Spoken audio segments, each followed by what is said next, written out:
estimadas autoridades académicas y diplomáticas, queridas y queridos colegas de la UNAM y de la USAL, estimado público, muchas gracias por haber venido hoy a compartir este rato tan especial con nosotros. El rector me ha honrado permitiéndome que os dirija unas pocas palabras, seré breve, con el fin de dar testimonio de esta convivencia, de refrendar nuestro ya longevo pacto de colaboración académica. Tal vez el mensaje del día de hoy más importante es que las civilizaciones no solo guerrean, las civilizaciones también se abrazan y también se mezclan. ¿Qué día es hoy? ¿8? Es 8, ¿no? Sí, 8. 8. Pues dentro de 10 días, por San Lucas, es cuando en 1521 se empezaría a llenar todo esto de estudiantes del trasiego de universitarios. Y tal vez uno de ellos, al menos así lo dice don Miguel León Portilla en su obrita de la que ahora os la mostraré como fue impresa aquí, uno de ellos tal vez ya fuera nuestro Bernardino de Rivera. Desde luego, unos años después, se embarcó para América. Unos años después se embarcaría para América y construiría, organizaría, sería el jefe de un equipo de investigación, como los llamamos ahora. Nosotros en la Universidad de Salamanca tenemos grupos de investigación reconocidos.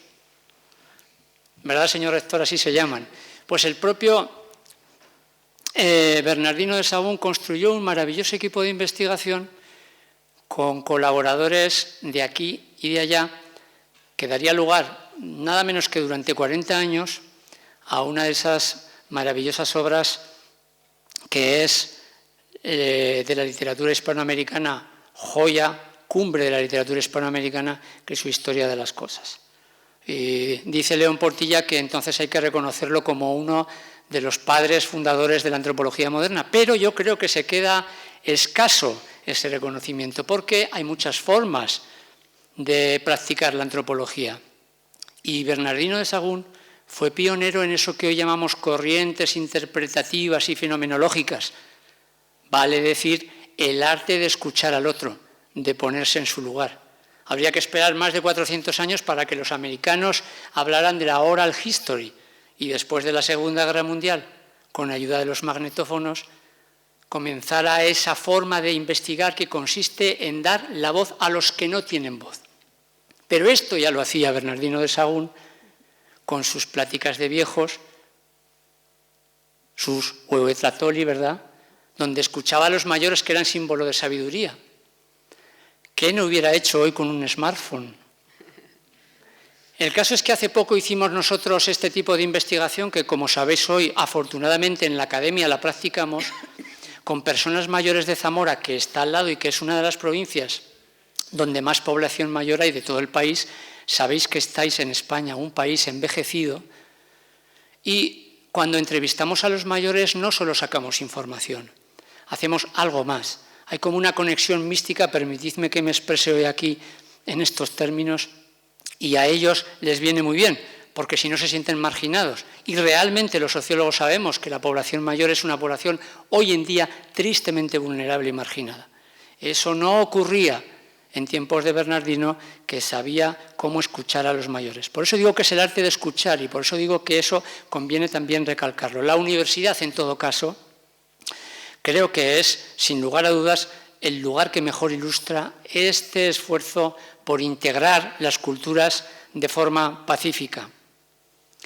La de México, hija y copia de la de Salamanca, en palabras de don Miguel.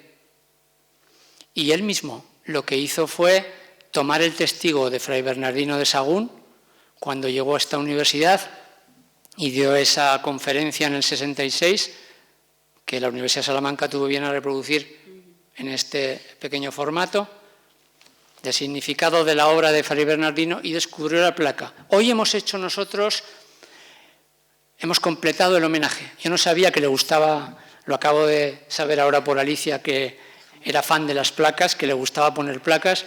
Pues cuánto me alegro, porque entonces eso significa que hemos acertado.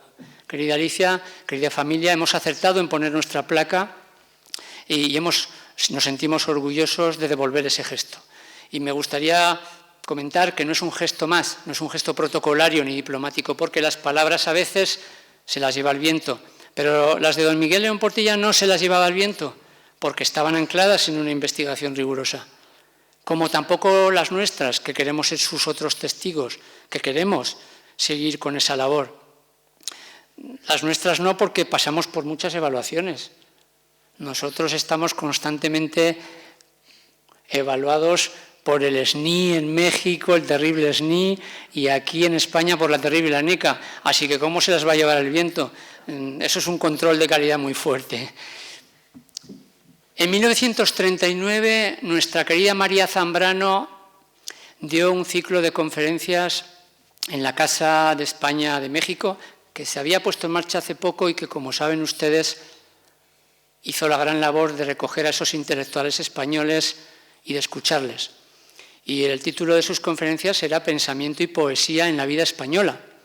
Allí dijo María Zambrano que las dos formas de la palabra, a saber, la filosofía y la poesía, se habían separado irremediablemente desde Platón hasta Hegel, siendo que la primera iba a dominar terriblemente a la segunda, en una relación de dominación nefasta.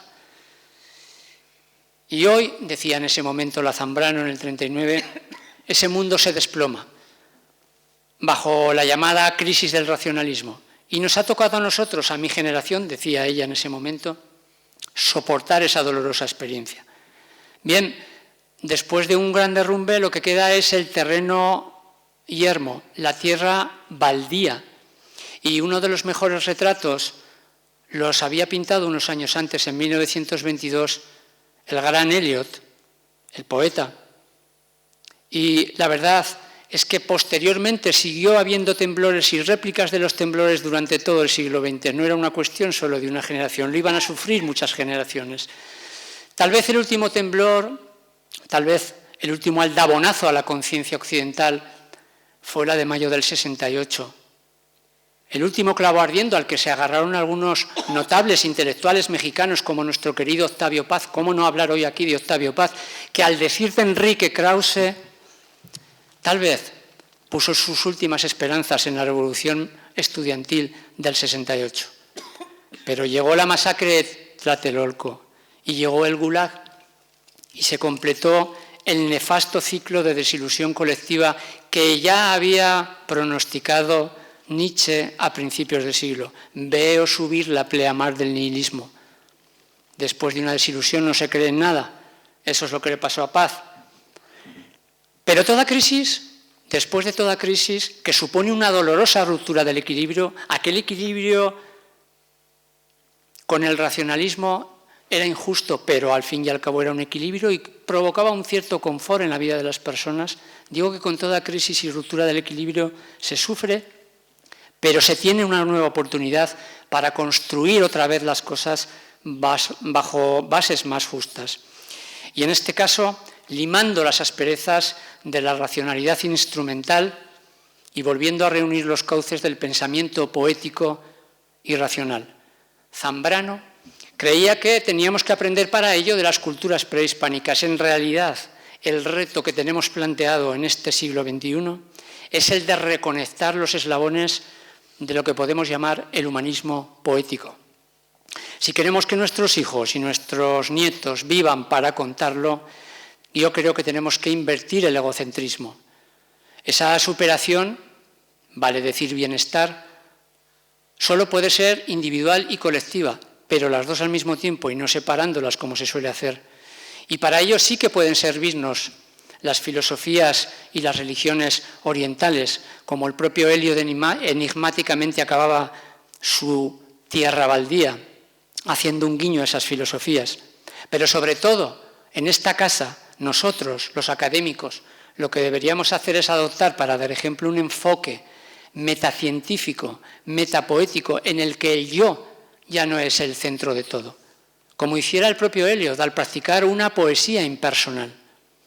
En este sentido se alinea perfectamente Eliot con Levinas, cuya obra es quizás la del maestro Levinas, el planteamiento o uno de los planteamientos más sugerentes para construir un humanismo basado en el otro.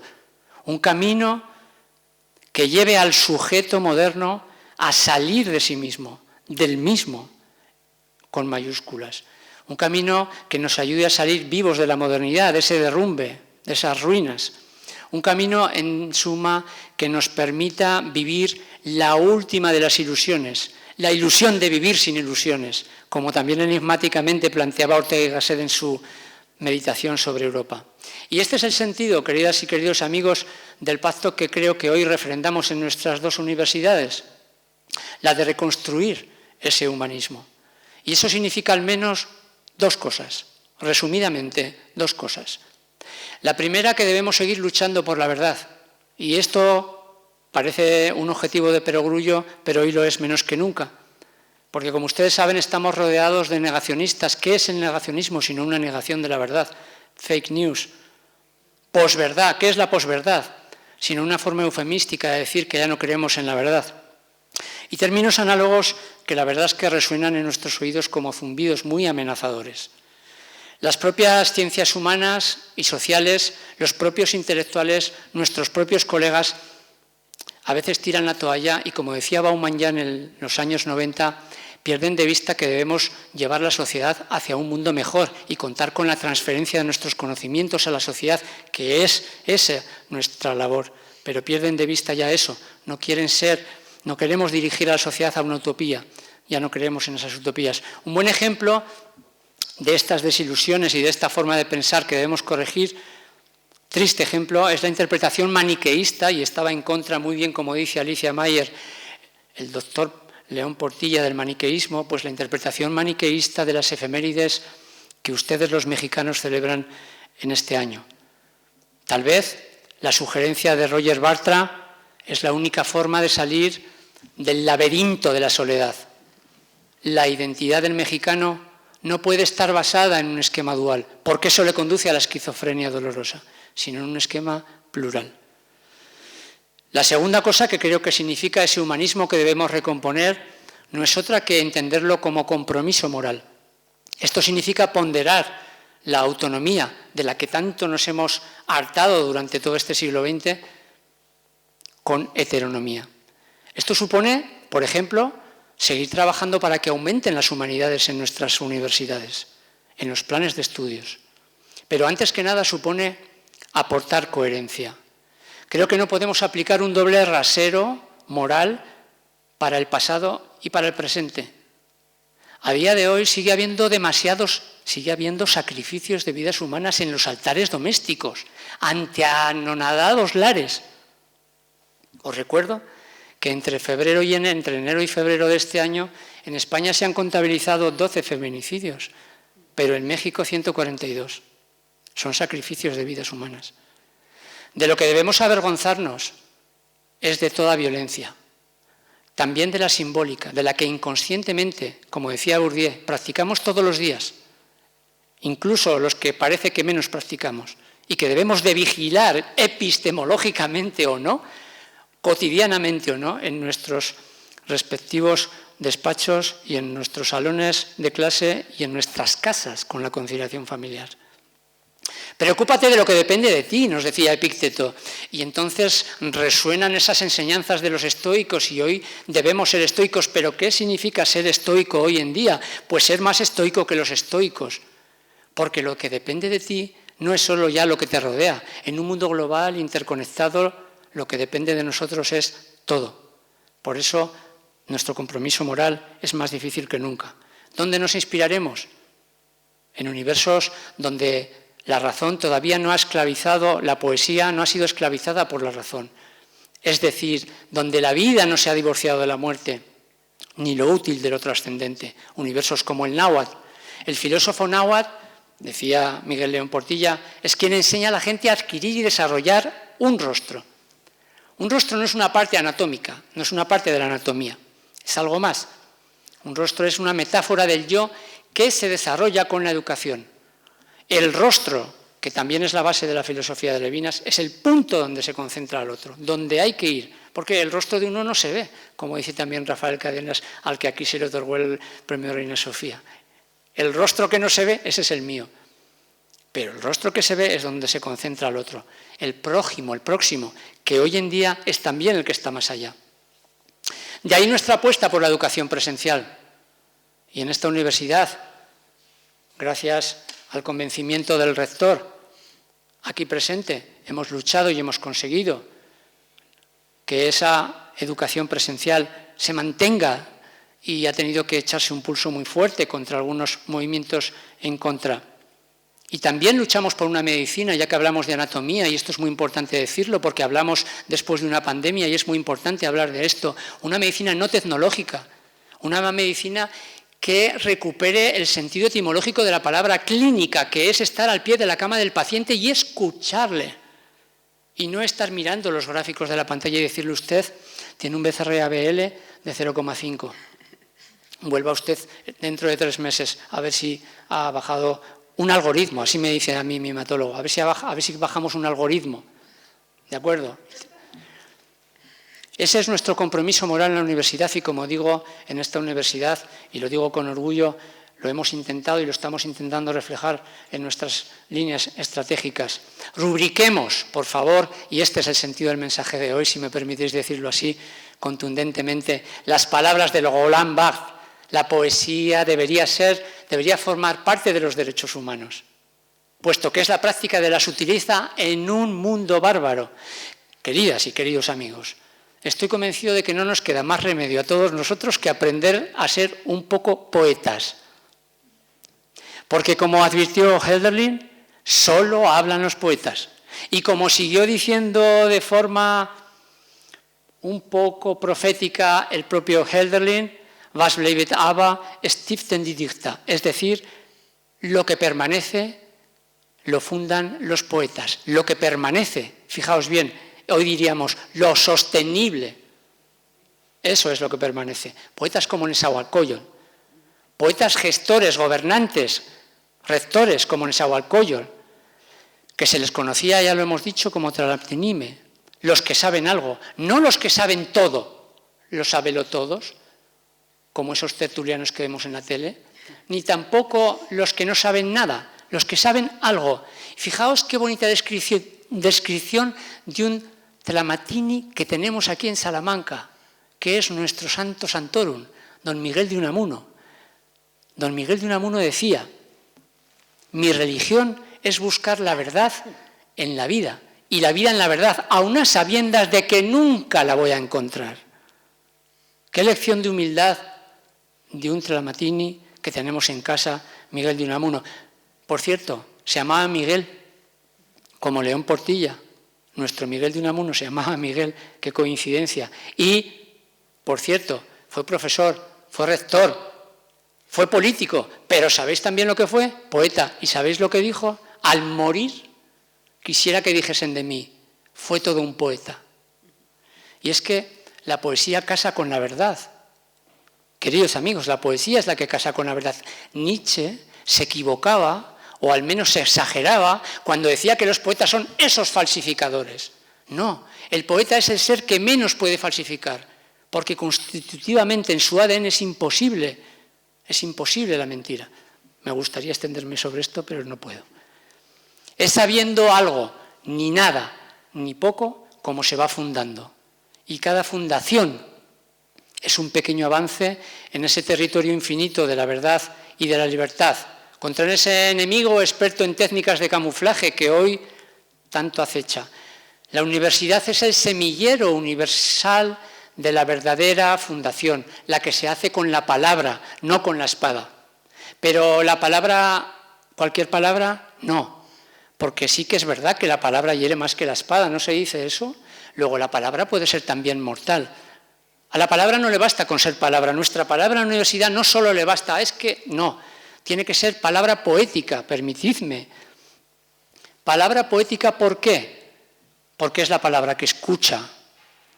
En nuestra Salamanca querida tenemos en la universidad un eslogan, saber escuchar. pero a veces nos resulta difícil escuchar, ¿verdad? Predicamos escuchar, pero ¿por qué es tan difícil escuchar? Porque para escuchar bien, antes hay que sorprenderse. La palabra sorprendida es la que no impone, porque al admirar todo lo que te rodea, los seres y las cosas, entonces tiendes a cuidarlos y tiendes a respetarlos instintivamente, y al tiempo deja uno soltar la flor de la imaginación para que acompañe al pensamiento en su vuelo. Lo que quiero decir es que la palabra sorprendida, la palabra poética, es compatible con la cultura del cuidado y de la creatividad. Ambas, cuidado y creatividad, son las dos culturas tan necesarias que nos necesitamos en este siglo XXI. Y ya estoy acabando. La palabra poética, por ser palabra sorprendida, también se encoge humildemente y nos enseña a ser un poco más humildes. Nos enseña a alejarnos de esa euforia colectiva de la acción, de la que somos presos, esclavos, desde que Goethe escribió el Fausto. En el principio era la acción, dice, cambiando la frase bíblica que dice que en principio era la palabra. Tenemos que cambiar eso, pero al mismo tiempo la palabra poética, por ser palabra sorprendida, es también la única que puede devolver la ilusión al pueblo. Y de eso hablábamos antes, de devolver la ilusión al pueblo, que, como también decía Unamuno, es la única forma de tener futuro. Permitidme entonces que acabe, ya que hablamos de poesía, con unos versos míos que dediqué a mi mujer, a la que conocí en el puerto de Veracruz, pero no por inmodestia, sino porque reflejan la poética de la posmodernidad. ¿Qué es eso de la poética de la posmodernidad? Pues cómo se siente un poeta en esta alta modernidad, que al menos yo y los poetas en general, doy fe, no se pueden sentir como conquistadores, como se sentían en la modernidad, sino, ¿sabéis cómo? Como náufragos, como náufragos. Y eso ocurre también con los antropólogos, como decía Clifford Geertz, ya que hablamos también de antropología. El antropólogo posmoderno está perdido, se siente como un náufrago. Tal vez sobre esto deberían de reflexionar un poquito nuestros políticos. Entonces yo no fui a Veracruz. Mirad que enamorarme en Veracruz, el pinche puerto por donde entró aquel viejo de Cortés, pues sí. Bueno, pero allí, en Veracruz, cuando yo voy a Veracruz, de donde es mi mujer, yo no voy como notario del reino. Yo voy como invitado, igual que estáis aquí vosotros, nuestros amigos mexicanos. Ese es el cambio que habría que tener en cuenta. Los versos son breves y se titula Rumbo a Veracruz. Ella se alzó como flor, como animal salvaje o sueño. El océano se me tuvo que llevar rumbo a Veracruz, pero ahora sí que sin Cortés y sin indios totonacas. Ahora hay un puesto de Coca-Cola para náufragos. Pero no quiero acabar con estos versos míos porque es poco discreto. Permitidme que acabe con otros igualmente breves que el maestro Miguel León Portilla atribuyó a Nezahualcóyotl y que hoy todos nosotros queremos dedicarle a él. No acabarán mis flores, no cesarán mis cantos. Yo, cantor, los elevo, se reparten, se esparcen. Así es, querido Miguel, queridos familiares de Miguel. Hoy aquí repartimos tus cantos, que son tus enseñanzas, y los de la noble estirpe a las que perteneces, porque nuestras universidades refrendan su alianza, la firme promesa de que vamos a seguir todos, con mucho orgullo, cantando lecciones, sí, para seguir cosechando las flores, sí, de la verdad, de la belleza y de la paz. Gracias.